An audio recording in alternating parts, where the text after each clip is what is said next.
തൃശൂർ വേലൂർ തയ്യൂരിൽ നീർത്തടം മണ്ണിട്ട് നികത്തുന്നതിനെതിരെ നാട്ടുകാരുടെ പ്രതിഷേധം.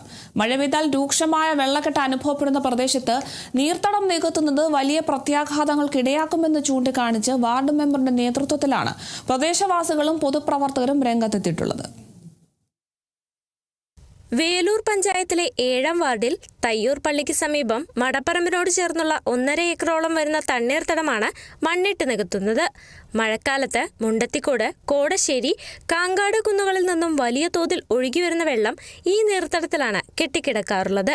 അതിവർഷമുണ്ടായാൽ പ്രദേശത്ത് അതിരൂക്ഷമായ വെള്ളക്കെട്ടാണ് അനുഭവപ്പെടാറുള്ളത്. പ്രദേശത്ത് 25 വീടുകളുണ്ട്. കഴിഞ്ഞ പ്രളയത്തിലും കാലവർഷം ശക്തമായ കഴിഞ്ഞ 3 വർഷങ്ങളിലും വീടുകളിൽ വെള്ളം കയറിയതിനെ തുടർന്ന് കുടുംബങ്ങളെ തയ്യൂർ സ്കൂളിലെ ദുരിതാശ്വാസ ക്യാമ്പിലേക്ക് മാറ്റിപ്പാർപ്പിച്ചിരുന്നു. 2024-ലും 2025-ലും മഴ പെയ്തപ്പോൾ പ്രളയ സമാനമായ സാഹചര്യമാണ് എൻ്റെ തൊട്ടുപുറകിൽ കാണുന്ന ഈ സ്ഥലത്തുണ്ടായിട്ടുള്ളത്. പ്രത്യേകിച്ചും പുതിരുത്തി കുന്നിൽ നിന്ന് വരുന്നതും കാങ്കാട് പ്രദേശത്ത് നിന്ന് വരുന്ന മഴവെള്ളമെല്ലാം ഒഴുകി പോകുന്ന ഒരു വഴി കൂടിയാണിത്.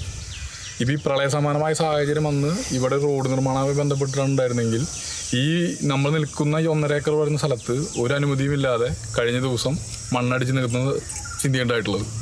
ഇതിനെതിരെ ബന്ധപ്പെട്ട അധികാരികൾക്ക് പരാതി കൊടുത്തിട്ടുണ്ട്. അവർ ഇന്നലെ സംഭവ സ്ഥലം സന്ദർശിച്ചിട്ടുണ്ട്. അതിൻ്റെ കൂടി ഭാഗമായിട്ട് ഈ പ്രവർത്തനം ഇവിടെ അവസാനിപ്പിക്കണമെന്നാണ് പ്രദേശവാസികൾ പറയുന്നത്. നീർത്തടം മണ്ണിട്ട് നികത്തുന്നതിനെതിരെ പഞ്ചായത്ത് ഭരണസമിതിയും വില്ലേജ് അധികൃതരും നടപടി സ്വീകരിക്കുന്നില്ലെന്ന് പൊതുപ്രവർത്തകർ ആരോപിച്ചു. പ്രദേശവാസികളെ ദുരിതത്തിലാകുന്ന പ്രവൃത്തിക്കെതിരെ അധികൃതർ ശക്തമായ നടപടി സ്വീകരിക്കണമെന്നാണ് നാട്ടുകാരുടെ ആവശ്യം. Kerala vision news, Thrissur.